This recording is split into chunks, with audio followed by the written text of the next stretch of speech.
están en una etapa muy importante porque van a dejar o están dejando de ser niños, de tener pues obviamente imágenes, constructos y pensamientos diferentes. Ya empiezan a justo a razonar, y aquí justamente hago evocación a lo que dice: desde temprana edad Frida Kahlo vivió siempre adelantada a su tiempo, ¿no? Teniendo... Así, hasta luego. Ay, perdón, hasta luego. Y entonces, pues justamente vivir tan adelantada a su edad o pensar de forma diferente la hizo tener su sello y generar una identidad.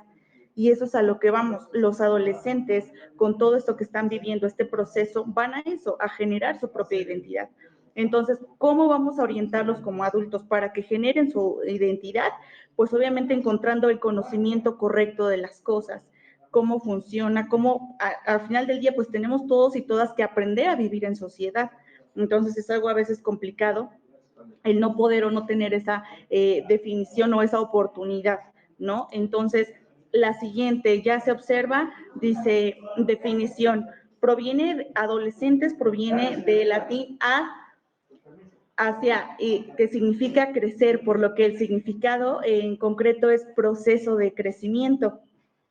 Aquí dice: cualquier etapa del desarrollo humano tiene por objetivo o por meta el desarrollo y el enriquecimiento personal y social. Obviamente aquí sufren modificaciones. Estas modificaciones serán pioneros para nuestros adolescentes, para que ellos puedan generar o desarrollar habilidades psicosociales. ¿Han escuchado de la palabra habilidades psicosociales?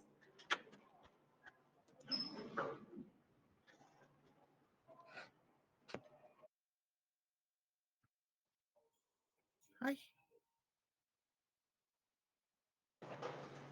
¿Habían escuchado de la palabra habilidades psicosociales?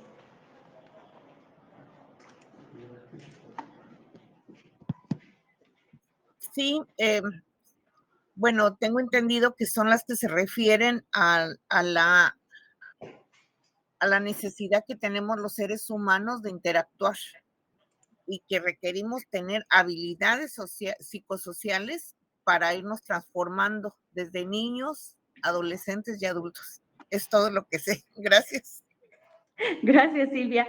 Sí, justamente son habilidades que tenemos que desarrollar para la vida, para vivir en sociedad, como por ejemplo la empatía, la resolución de conflictos. Son todas estas habilidades que nos ayudan a vivir en sociedad. Y obviamente en esta etapa del adolescente, pues es donde ellos a veces carecen de estas habilidades. Entonces aquí, no sé si ya se ve la proyección de la diapositiva 4, porque aquí me parece que sí, no sé, en pantalla. No, sigue con Frida Kahlo. Oh, Jesús Cristo. ¿Qué hago? A ver. Maestra, con su cursor de la computadora de su mouse, vaya señalando usted la diapositiva, ve que de un lado le aparecen todas sus diapositivas así en chiquito. Entonces, en esta misma, vaya usted seleccionando diapositiva por diapositiva. La que quiera proyectar le da clic y ya en automático se muestra. Sí, de hecho la estoy proyectando de esa forma. O sea, aquí en mi computadora sí me aparece que estoy en la 4ª diapositiva. Ajá, pero no sé si nosotros aquí nos percibimos que está usted en la segunda y que tiene seleccionada la segunda. Entonces, con su mouse directamente sobre la diapositiva. Si gusta intentarle nuevamente. Sí, de hecho le estoy intentando, no sé qué está pasando. En la 4ª diapositiva. Aquí en mi computadora me aparece que sí, estoy en la 4ª y la estoy seleccionando con el mouse. ¿Dónde?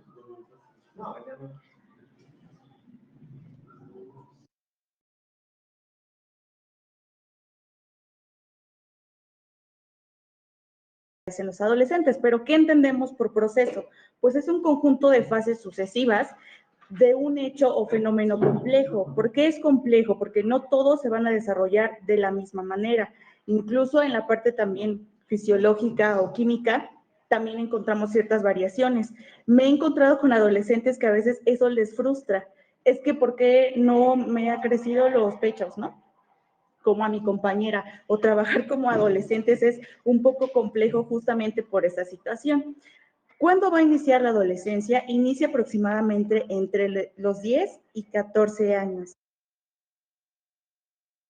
Entre los 10 y 14 años. ¿Qué cambios se van a ver? Bueno, pues cambios fisiológicos que marcan el término de la niñez, modificaciones sexuales, maduración cerebral, movilización de procesos de exploración. ¿Qué quiere decir de esto? Que justamente van a buscar su propia autonomía y van a poder decidir, incluso hasta lo más simple, el cómo vestirse.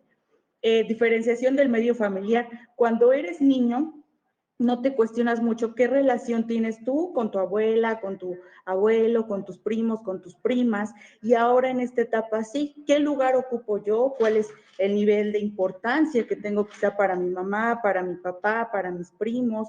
¿Cómo sé o cómo puedo decir que los quiero, que los aprecio? Entonces, todo ese tipo de situaciones nos ayudan mucho como psicólogos, como docentes, como nos decían aquí, trabajar con adolescentes, saber que se empiezan a cuestionar todo eso es muy importante. Todo esto, ¿cuál va a ser la base? Pues los cambios culturales, no es lo mismo adolescentes en Puebla que los adolescentes en Sonora o que los adolescentes en Tabasco. No es lo mismo, la base cultural modifica mucho la respuesta que ellos van a tener hacia el medio. Interacciones con el entorno, relaciones intergeneracionales, que esto es lo que pasa comúnmente en una casa o en un hogar, a veces tienen de diferentes edades, de la edad del adolescente a lo mejor otro joven de 18 años o un adulto.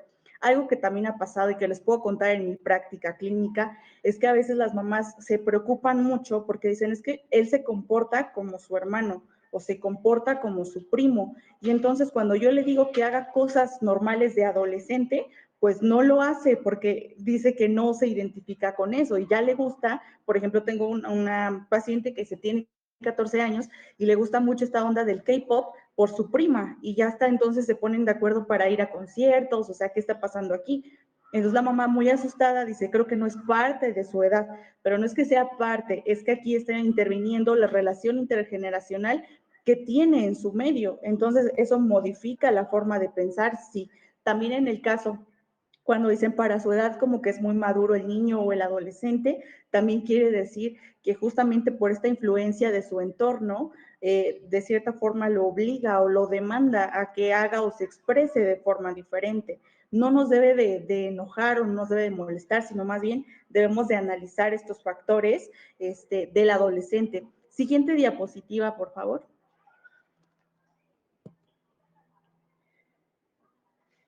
Aquí en los cuadros de desarrollo se los englobé en tres. La preadolescencia, que es de 10 años a 12 años, la adolescencia, que es de 13 años a 18, y la juventud, que es de 18 años a 25 años. ¿Qué cambios visibles vamos a poder detectar, por ejemplo, en la preadolescencia? Pues justamente este duelo, porque pues ya pierde este cuerpo, esta identidad infantil hacia sus padres. Existe una reestructuración del esquema e imagen corporal, una fluctuación del estado de ánimo, que esto se ve muy constante y a veces nosotros pues hacemos comentarios como, pues, ¿qué te pasa? ¿Estás hormonal o qué? Porque ahorita estás bien, al rato estás enojada, al rato estás triste, pero es normal, están justamente conociendo y adaptándose a las emociones que se le presenta en su ambiente. Relaciones grupales con el mismo sexo, ajustes emergentes, cambios sexuales, físicos y fisiológicos. Esto tiene un gran impacto en el desarrollo del adolescente, porque las estructuras cerebrales están comenzando a madurar y a explorar otro estímulo y respuesta en el ambiente del adolescente. Movimientos de regresión y avance en la exploración y abandono de la independencia. El generar, y aunque parezca chistoso, pero el buscar ser independientes conlleva también mucho dejar ciertas cosas que estamos como muy acostumbrados y eso también genera conflicto. Por una parte, el adolescente demanda independencia, pero por otra parte hay actividades que no puede hacer o que no puede llevar a cabo sin ayuda de un adulto o de su imagen filial o quien lo esté cuidando. La adolescencia, que es de los 13 años a los 18, aquí van a tener una dificultad parental para cambiar modelos de autoridad. ya empieza a ser muy visible qué puesto o qué actividades tienen mis padres en relación a mí. Son autoridad. Deseo de afirmar el atractivo sexual y social. Aquí también algo muy importante que hay que destacar, que cuando decimos que quieren y manejar su imagen sexual con el otro, no estamos hablando de que puede haber o pueden generar actitudes para tener relaciones sexuales, sino nada más es mi imagen, o sea, esto que ya no soy niña, agrada al otro sexo o incluso a ambos, ¿no? O sea, cómo me ven, cómo me perciben. Emergentes impulsos sexuales, aquí también hay que tener mucho cuidado. Me decía una mamá, es que cómo hablar, porque siempre dicen, ya está en la edad de que a lo mejor le interesen las mujeres y tenga sus primeras erecciones, cómo hablar con adolescentes sobre ese tipo de situaciones. Ustedes como maestros o como padres de familia que también son, ¿cómo se imaginan que es hablar sobre estos impulsos sexuales en la adolescencia? ¿Qué idea tienen con respecto a este tema tan importante y que también nos puede servir mucho para prevenir conductas pues antisociales? ¿Cómo imaginan este proceso? Quien guste participar puede levantar su mano. Salte.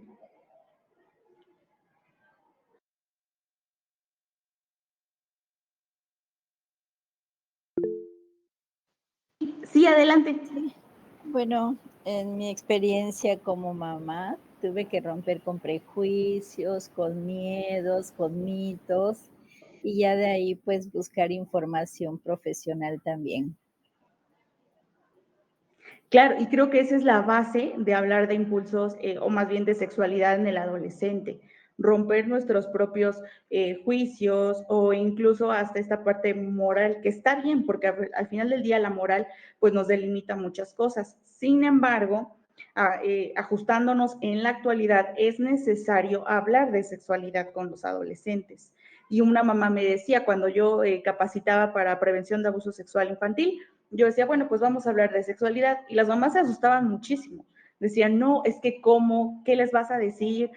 Yo no les he dicho cómo lo concebí, de hecho yo les dije que fue la cigüeña. Entonces se fueron ellas por el acto sexual. Yo dije, no, sexualidad, o sea, el cuerpo, qué te hace ser hombre, qué te hace ser mujer. Y en este caso, conocer incluso nosotros le ponemos mucho la connotación sexual. Cuando hay una erección, cuando decimos, no, pues de seguro ya está empezando su vida sexual o quiere o a quién vio que se excitó. Y también eso es parte de que el adolescente está conociendo y explorando su cuerpo. Debemos de sentarnos a platicar y darle la seriedad que esto conlleva, ¿no? Para que ellos no busquen en la pornografía, con los amigos, pues de qué es sexualidad. Surgen también una reestructuración de relaciones familiares. Es aquí cuando también se ve muy visible, pues, este conflicto constante con las autoridades, como papá, mamá, incluso hasta entre hermanos. Surgen nuevos patrones de razonabilidad y de responsabilidad.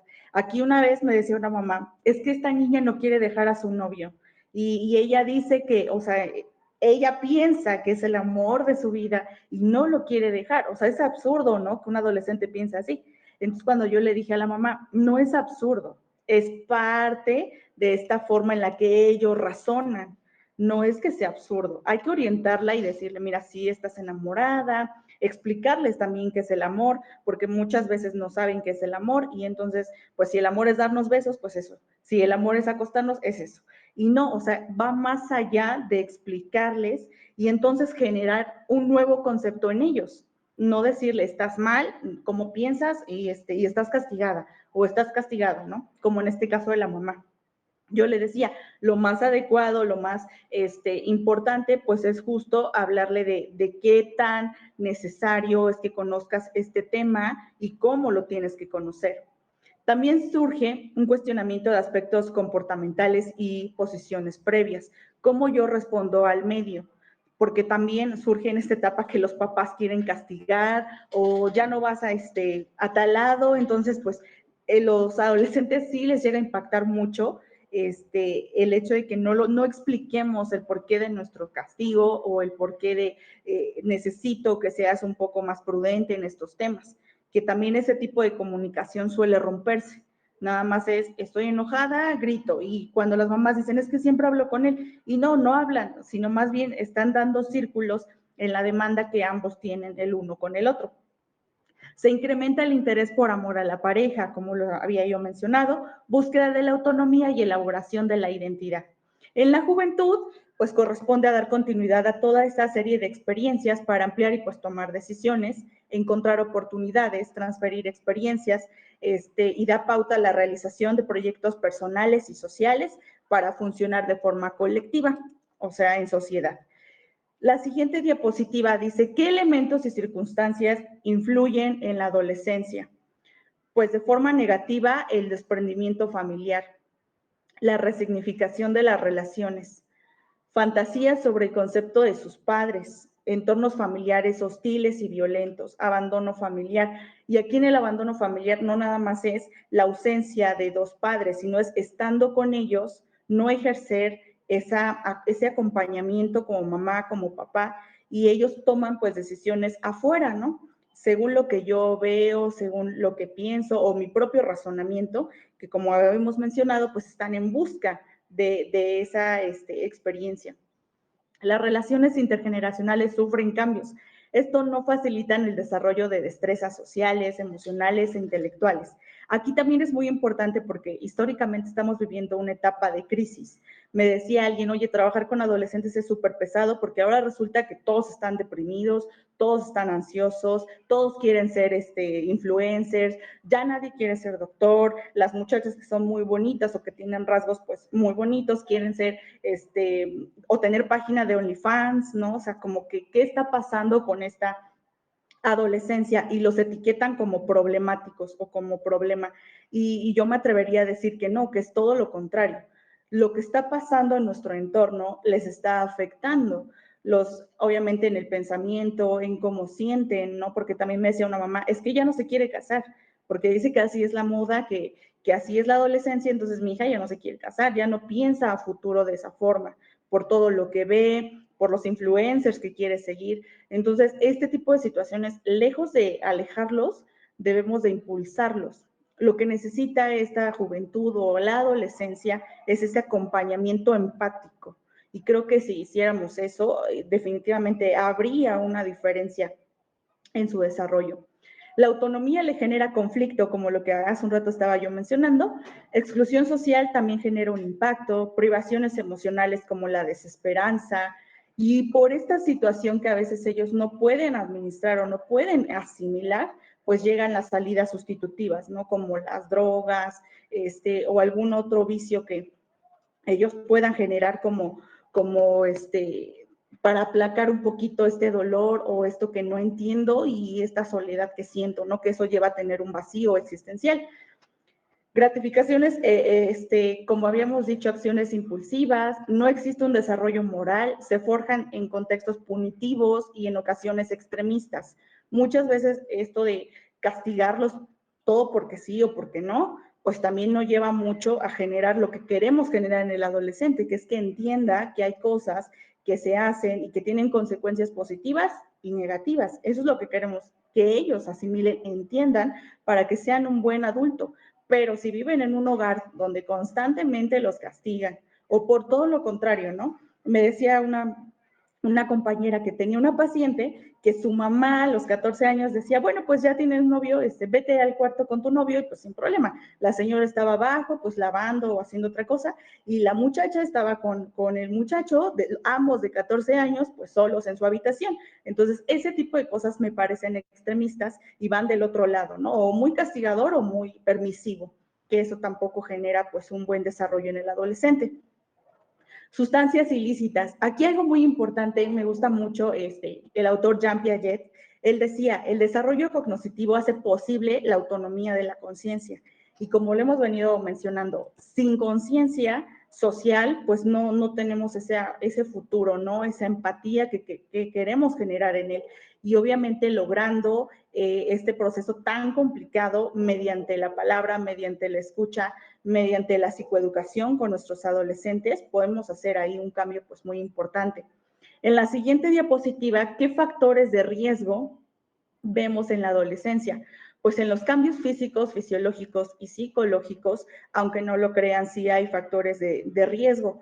También si ya llevan o tienen algún tipo de trastorno, algo que les impida también aprender. Tenía, por ejemplo, en un bachiller que estuve, un joven tenía dislexia, entonces no lo sabía. Entonces él no era una persona con dislexia, era el burrito. Entonces decían, es que es burro, no aprende.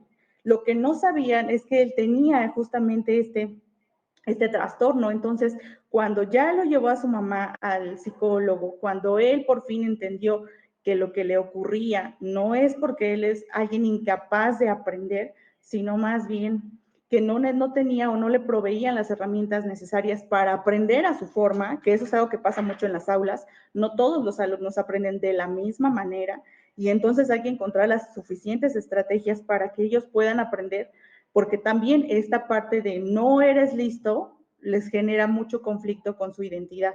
Es que yo quiero ser mejor o peor o soy de lo peor, porque incluso había alumnos que decían, pues la maestra siempre dice que no aprendo, ¿para qué me esfuerzo en hacer la tarea? Pues mejor no la hago. Entonces, ese tipo de cosas sí impactan mucho en él. También hay adolescentes que tienen otro tipo de trastornos un poco más severos, como la esquizofrenia, o algún otro tipo de situación complejo, y eso afecta, impacta en su identidad, sí. Hay adolescentes que tienen autismo y que entonces no están en las condiciones que deberían de estar, y eso les impide su desarrollo, pues también. O que tienen alguna discapacidad, ya sea visual, auditiva, también les genera conflicto, ¿no? Al no poder encontrar este apoyo o las herramientas necesarias para que ellos puedan, pues, desarrollarse en los diferentes núcleos. Habilidades interpersonales e interpersonales. Es muy importante orientar a nuestros adolescentes. No sé si vieron, pero en las noticias está un caso que me parece muy terrible, de una mamá que su hija pues jugaba videojuegos, cosa que hasta ahí a la señora no le pareció pues complicado o de riesgo, ¿no? Pero en los videojuegos la pequeña conoce a alguien que se dice llamar Pedro, no sé cómo se decía, y entonces le dice, mamá, voy a conocer a mi amigo, que nos hicimos amigos por los videojuegos, y su mamá también le dijo, bueno, pues sí, ve a conocerlo.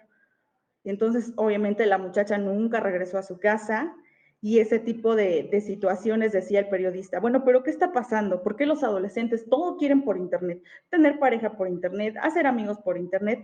Ya no estamos como a la antigua de que te veo, hay un contacto físico, de amistad, de amor. Ya no quieren eso los adolescentes. ¿Dónde está su lógica de conocer a alguien por medio de internet?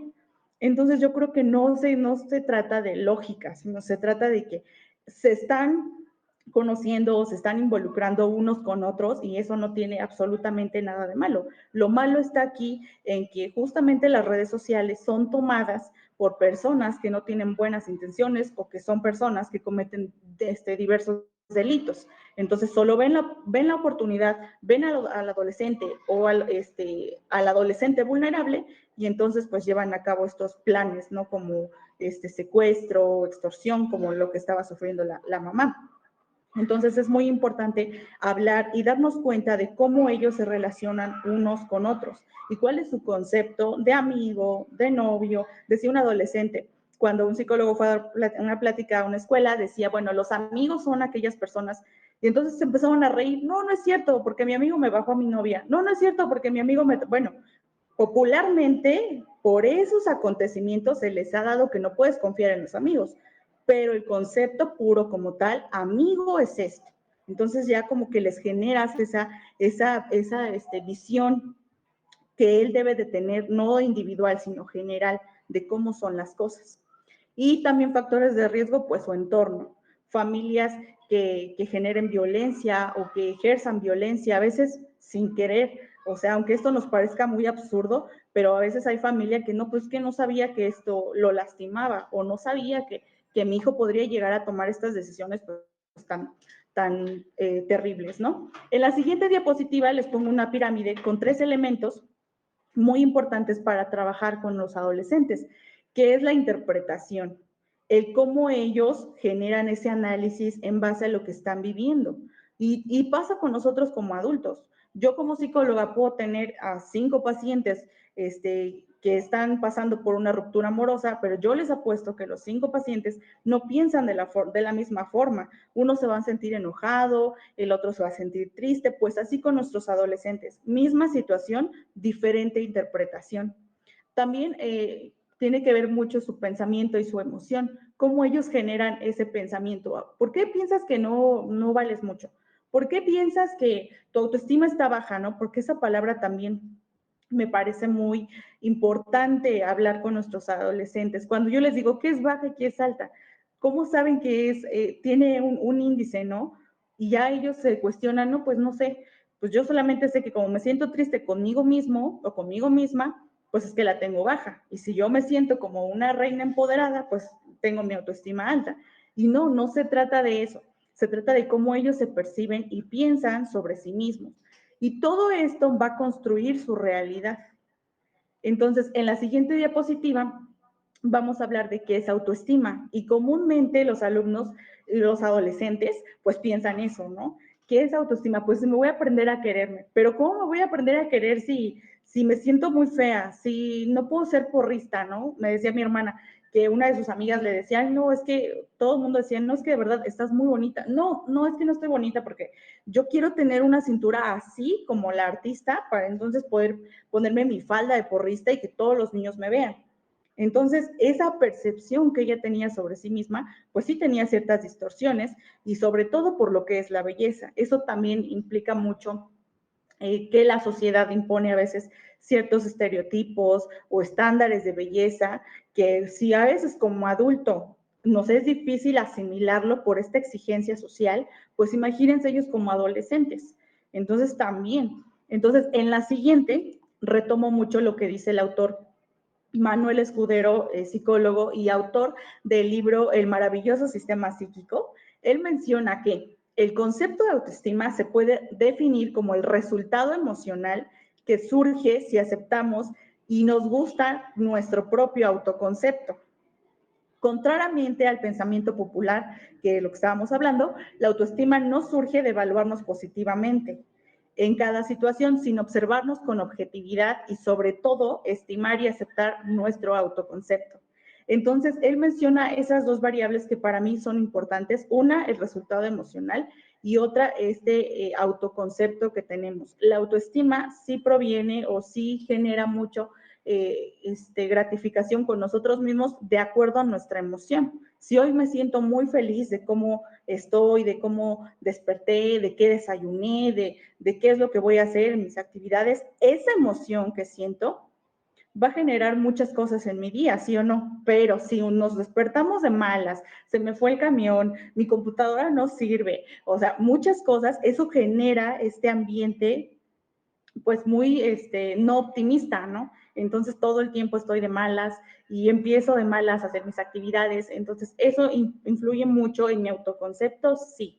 Entonces, ¿qué debemos enseñarles a los adolescentes? No se trata de estimar si eres guapo, si eres feo, si estás bien, si estás mal, no, sino más bien de tú quién eres, cuál es tu identidad, qué es lo que tú proyectas con eso que tú tienes. Un concepto mental de quién y cómo somos. Todos tenemos una imagen mental de nosotros mismos, es decir, una percepción y una idea de cómo somos tanto física como psicológicamente. Y eso es un proceso para nuestros adolescentes. Si yo les preguntara en este momento a ustedes como adultos, ¿están felices con su autoconcepto? ¿Qué me dirían?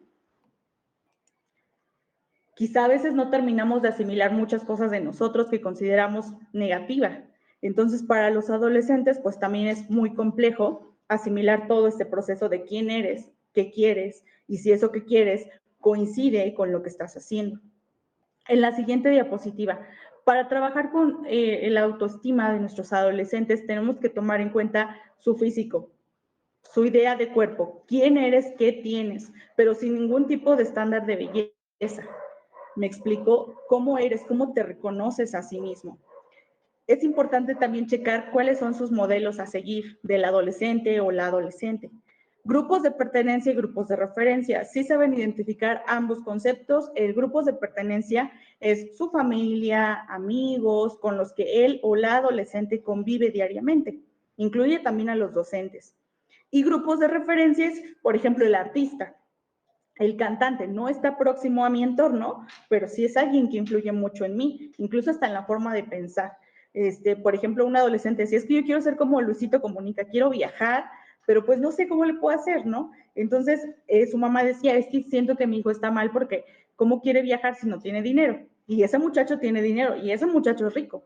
Entonces, no empezar como desde esa forma tan cliché de negarles ese sueño que ellos tienen, sino más bien cuestionarlo. ¿Cómo crees? O sea, desde ese grupo de referencia que tú tienes, de cómo te quieres sentir, cómo te quieres ver en un futuro, ¿cómo le puedes hacer aterrizándolo en la realidad? ¿Qué tienes? Tienes que trabajar, o sea, y en fin, muchas otras cosas. Y entonces él mismo se va a dar cuenta de qué es lo que necesita o qué no necesita. Y eso va a tener como resultado, pues, su identidad. En la siguiente diapositiva, para intervenir ante esta situación, tenemos que saber nuestro enfoque psicoterapéutico como psicólogos. Si soy humanista, si soy psicoanalista, si soy cognitivo-conductual. Una vez identificado cómo voy a trabajar con el adolescente, tengo que ver mis estrategias. ¿Qué son las estrategias? Pues es un procedimiento dispuesto para tomar decisiones y para accionar frente a un determinado escenario. ¿Con qué cuento yo y con qué cuenta el adolescente? Porque a veces nuestro plan suena fabuloso, pero llevándolo a la realidad, pues no lo es, porque a veces decimos, pues la mamá no puede hablar con él o trabaja, o sea, tomar todas esas cosas a consideración para poder emplear una buena intervención y finalmente pues lograr los objetivos que demanda el cliente, no nosotros, porque a veces como adultos decimos, pues yo creo, niño, que lo que te faltó es esto. Entonces vamos a trabajar esto, pero no los estamos escuchando y entonces está pasando exactamente lo mismo que ellos con su ambiente, ¿no?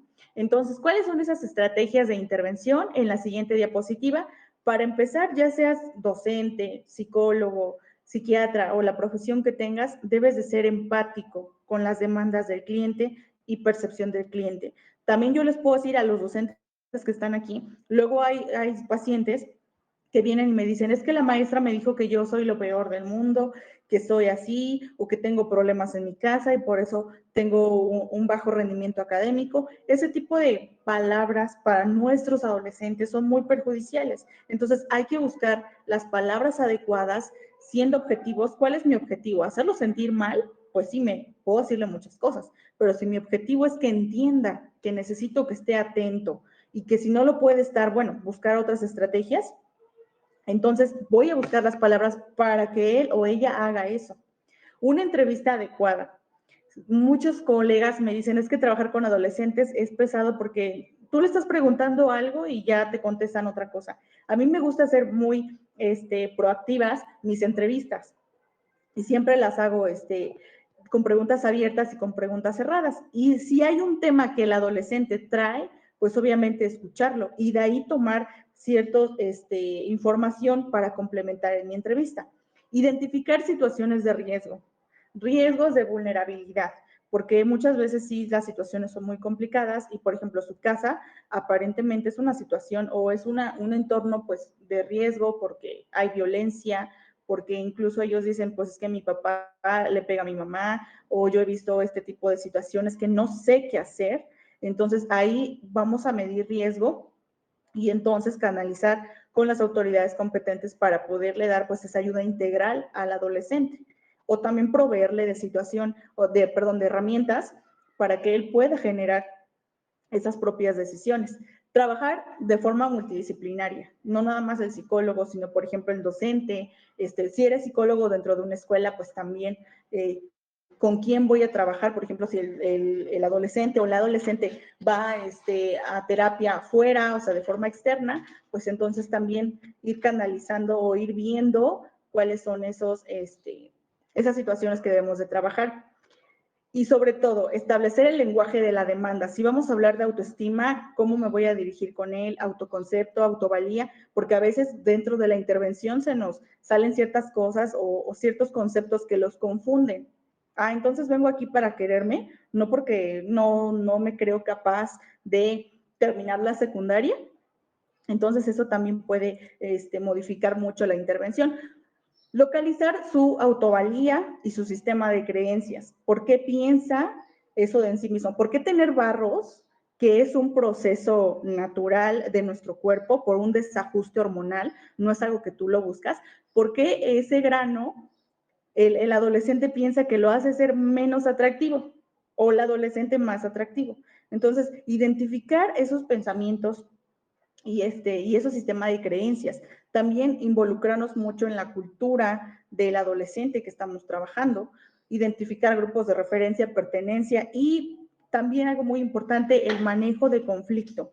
¿Cómo vas a resolver eso? Porque como ellos, a veces los adolescentes se aburren mucho cuando estás platicándole de algún tema, pero cuando tú le pones escenarios en donde él ha vivido o ha pasado y dice, no, pues sí, pero ¿cómo puedo resolver esto? Porque aparte también ellos son muy así de, pero dígame para que yo lo haga, ¿no? Entonces también proveerle estas herramientas para la resolución correcta de conflictos, porque a veces como adultos tampoco sabemos resolver un conflicto. Es que si alguien me grita, yo grito. Y entonces para mí resolver un conflicto es que tú me entiendas esto que yo quiero, pero no se trata de qué quieres, sino la situación central. Y partimos de ahí. ¿Y quién lo está diciendo? Pues tu mamá. Tu mamá es una figura de autoridad, pero no quiero que me mande, no quiero que se meta en mi vida. Entonces también identificar por qué piensa o a qué se refiere con no te metas en mi vida. Cuando yo trabajé con adolescentes en situación de violencia, me decía una de ellas, me platicó, la maestra se asustó porque la niña lo contó pues de forma natural, ¿no? Le dijo que tenía un novio narcotraficante o que tuvo un novio narcotraficante. Entonces la maestra decía, ¿cómo es posible que esta chamaca esté diciendo esto? O sea, tú habla con ella porque es muy delicado lo que está diciendo. Cuando yo platiqué con ella, ella me decía, pues para empezar, mi mamá nunca me tomó en cuenta. O sea, yo desde que nací me acuerdo que sola hice mis cosas, más o menos me ayudaba mi abuelita. Luego mi abuelita se fue, viví con mi mamá encontró otro novio, no me hizo caso. Tuve otros 3 hermanos, me pegaba mucho, me pegaba con el cable de la plancha, con lo que encontrara mi mamá y me hacía pues obviamente marcas muy evidentes, por eso dejé de ir a la escuela. Y en la calle pues conocí a un hombre más grande que yo, ella nada más decía más grande, pero en su historia clínica descubrimos que esta persona tenía aproximadamente 35 años de edad y ella tenía en ese entonces 13 años. Eso es un delito y es estupro. Pero ella no lo veía así, ella decía, y entonces él es mi príncipe azul porque de no tener nada que comer, él me llevaba a comer a los mejores restaurantes, me compraba ropa, y bueno, pues sí, éramos novios. ¿Cómo sabías que era tu novio? Pues sí, porque teníamos relaciones sexuales, entonces, pues es mi novio. Entonces, esta persona estaba aprovechando de toda esta vulnerabilidad del adolescente para poder tener relaciones con ella. Una vez que ya no encontraba más, le dijo, bueno, pues te tienes que ir, si quieres yo te puedo ayudar, porque ella le contó su problema y le dijo, es que mi mamá no me quiere, es que me maltrata mucho, y entonces este hombre le dijo, pues si quieres yo mando a matar a tu mamá, porque sabes que yo tengo esa facultad. Entonces dice ella, yo lo pensé, Ana, por un momento y dije, sí, pero después dije, no, es que es mi madre, o sea, ante todo es mi mamá. Obviamente este hombre, pues llegaron por ellos la autoridad y ella se tuvo que ir, entonces anduvo también ella como prófuga, ¿no? Y hasta que llegó al albergue. Entonces son situaciones que a pesar, como están viendo en la diapositiva, pensamiento y lenguaje es igual a su forma de actuar, pues ella actuaba en pro a eso. Aunque medio mundo le podía haber dicho, niña, eso es un delito, niña, tú fuiste víctima, ella no, para ella no, ese concepto de delito no existía en ella, para ella existía un salvador, alguien que me dio todo lo que no tuve. Entonces ella no lo recordaba ni mal, ni asustada, ni mucho menos, ¿no? Entonces de esa forma pues piensan nuestros adolescentes y es muy importante identificarlos. En la siguiente diapositiva, cuando ya los tengamos en intervención, ¿qué vamos a hacer? Primero, expresión. Lograr que ellos expresen, ya sea por medio de la escritura, de un análisis que nosotros hacemos de forma directiva, o sea, nosotros los vamos orientando a que ellos expresen eso. ¿Cuál es el objetivo? Pues que ellos verbalicen conceptos que les parezcan agobiantes. Mi grano, mi cuerpo, mi mamá, que quiero ser rock and rollero y mi mamá dice que eso no hay futuro, qué características reconozco y qué no reconozco de esa situación agobiante. La temporalidad, es decir, la cronología de los hechos del adolescente es muy importante, porque nada sucede de la noche a la mañana, nada. Cuando la mamá dice, es que no sé por qué era así, o sea, ahorita ya se encierra, Pero es que eso apenas en la adolescencia. Cuando tú te vas un poquito atrás, te das cuenta que el niño era muy ensimismado, ¿no? Que no le gustaba desde pequeñito como estar en la fiesta, jugar, ¿no? Cosas que a su edad debería de hacer, pues no las hacía. Entonces, eso es muy importante, evaluar la cronología de la situación del adolescente. Aquí también les estoy proyectando una actividad que dice el autoconcepto, que eso sirve mucho, o sea, preguntas, ¿cómo me considero en mi familia, no? Cuando me encuentro en la escuela, ¿qué tengo? ¿Cuál es mi idea de mí, por ejemplo, de Anaí en la escuela? ¿Soy bueno, soy malo? ¿Qué habilidades tengo? Por ejemplo, quizá en las matemáticas no me va muy bien, pero por ejemplo en lenguaje sí, o en español sí, o en historia sí. O sea, como que él reconozca qué habilidades tiene y qué no para poder trabajar. En la siguiente diapositiva vamos a trabajar con su pensamiento. Una vez que el adolescente ya identificó, ya expresó, bueno, pues vamos a identificar el origen de los pensamientos más recurrentes. Vamos a descentralizar su sistema de creencias. Vamos a trabajar mucho con la inteligencia emocional y si eso a nosotros como adultos nos parece pues muy complejo, pues imagínense también para ellos, ¿no? El rol que planteamos mucho o el rol que ellos tienen, por ejemplo, del guapo, la valiente, ¿no? Y que eso que la gente percibe de mí, pues realmente no lo soy. Entonces, eso también habla mucho de cómo él se expresa o qué piensa sobre sí mismo. El manejo adecuado de afecto, porque a veces por este autoconcepto que no tengo bien identificado sobre mí misma, pues yo voy a hacer favores a quien sea para que pueda tener como ese reconocimiento de amor. Y eso pasa mucho, pero si es que no es tu amiga, pues no, no es mi amiga, pero no quiero estar sola. O sea, prefiero estar con ella aunque me maltrate, aunque yo sea la mandadera del club de mis amigas, o aunque fulano de tal me quiera besar a la fuerza, con tal de ser vista o de ser visto, también ellos mismos van involucrándose en situaciones de riesgo. Entonces también hay que trabajar mucho el manejo adecuado de afecto y toma de decisión. Hay diferentes técnicas para poder trabajar con el pensamiento. Ahí en la tablita les pongo algunos de los que nosotros como psicólogos trabajamos, que es la hipergeneralización. ¿Y cómo vamos a trabajar eso? Pues sacar conclusiones generales incorrectas de un hecho o de una situación en concreto. Por ejemplo, cuando dicen es que los granos, o sea, una mujer que tiene granos no es una mujer guapa. Entonces, ese tipo podemos empezar. ¿Cuál es o cómo llegaste a esa conclusión? Enunciados típicos como todo el mundo, siempre, nadie, ese tipo de palabras nos va a ayudar a generalizar o a identificar en qué mecanismo se encuentra el joven o la joven, ¿ok? En la siguiente, conducta, ahora sí. Ya expresó el adolescente, ya detecté sus pensamientos, ahora en su conducta. ¿Qué patrones de conducta tiene él o la adolescente? ¿Es un comportamiento positivo y adaptable? ¿Cuáles son los mecanismos de defensa que él o ella maneja? La interacción con el entorno, la motivación. Es muy importante ver en historia cómo él aprende, cómo él aprendió a, por ejemplo, a ser autosuficiente, cómo él aprendió a que eso es familia, cómo él aprendió a verse en sí mismo como mujer, como hombre, que también eso es un impacto muy importante. Hoy en día hablar de perspectiva de género o hoy en día hablar sobre qué es ser hombre y qué es ser mujer también genera mucho conflicto. Pensamientos poco ajustados o desajustados sobre uno mismo, emociones desagradables o agradables, la repetición, por ejemplo, la consolidación o verbalización que sufre uno mismo o uno misma, comportamiento desadaptativo o adaptativo. Aquí no hablemos de, es que es un adolescente bien portado o mal portado, no, hablemos las cosas como son. Y obviamente eso es un comportamiento o una conducta desadaptativa o adaptativa. La siguiente diapositiva, según la salud mental, según la OMS, es un estado de bienestar que nos permite a las personas hacer frente a esos momentos de estrés en la vida. Gracias a que desarrollamos habilidades, aprendemos y trabajamos de forma adecuada para contribuir a nuestra comunidad, a donde nosotros nos desarrollamos, sustenta todo eso nuestras capacidades individuales, colectivas, para tomar decisiones, establecer relaciones y dar pues forma al mundo en la que vivimos. Desafortunadamente eso no sucede así. Nosotros somos una generación, o que al menos yo, pues no